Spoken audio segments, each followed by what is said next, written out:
মাদেরকে বলবো উলুধ্বনি দেন, বাবাদেরকে বলবো ধ্বনি দেন।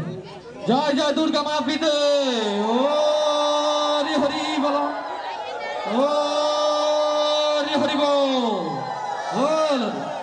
জয় মা দুর্গা, জয় মা দুর্গা, জয় মা দুর্গা।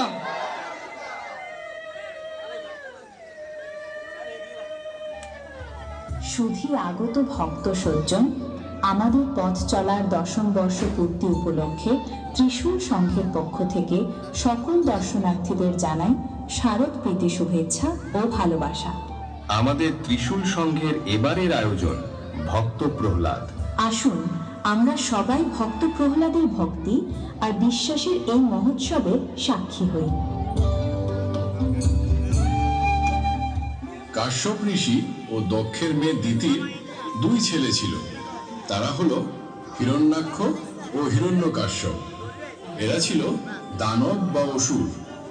হিরণ্যাক্ষের ছোট ভাই হিরণ্যকাশ্যপ অসুরদের রাজা হলো, আর রাজা হয়েই নিজের দাদা হিরণ্যাক্ষের মৃত্যুর প্রতিশোধ নেওয়ার জন্য প্রস্তুতি নিতে লাগলো। এদিকে হিরণ্যকাশ্যপ মন্দার পর্বতে তপস্যা করছে।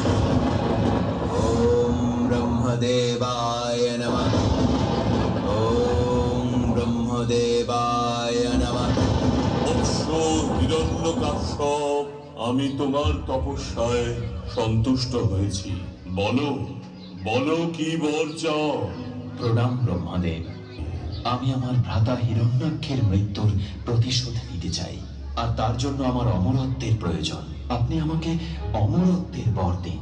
অমরত্বের বর আমি তোমাকে দিতে পারবো না, তুমি অন্য বর চাও।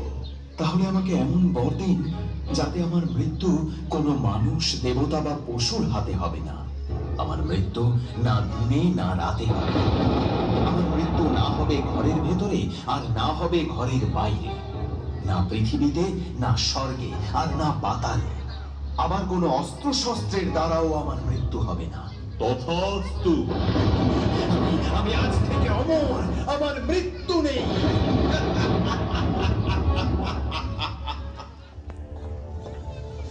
গয়াধু, আমি যুদ্ধে যাচ্ছি। আমি প্রজাপতি ব্রহ্মার আশীর্বাদে অমর।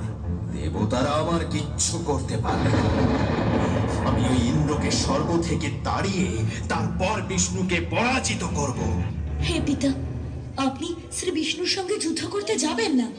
আপনি শ্রী বিষ্ণুর শরণাপন্ন হন।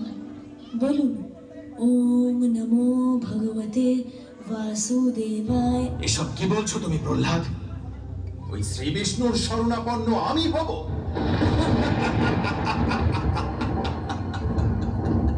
শোনো পুত্র, এই জগতে যদি সর্বশক্তিমান কেউ থাকে তাহলে সে তোমার পিতা অসুররাজ হিরণ্যকাশ্যপ।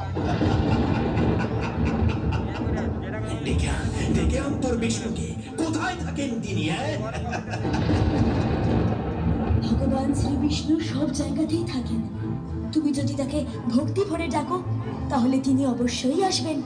ভগবান বিষ্ণু আমার মধ্যে, তোমার মধ্যে, এমনকি জগতের প্রতিটা অংশে আছেন। প্রতিটা নুড়ি পাথর, এমনকি বড় পাথরের মধ্যেও তিনি আছেন। তিনি কি এই স্তম্ভের মধ্যেও আছেন? হ্যাঁ, এই স্তম্ভের মধ্যেও তিনি আছেন। এই স্তম্ভের মধ্যে যদি বিষ্ণু থাকে তাহলে এই স্তম্ভ আমি ভেঙে ফেলবো, হত্যা করব আমি বিষ্ণুকে।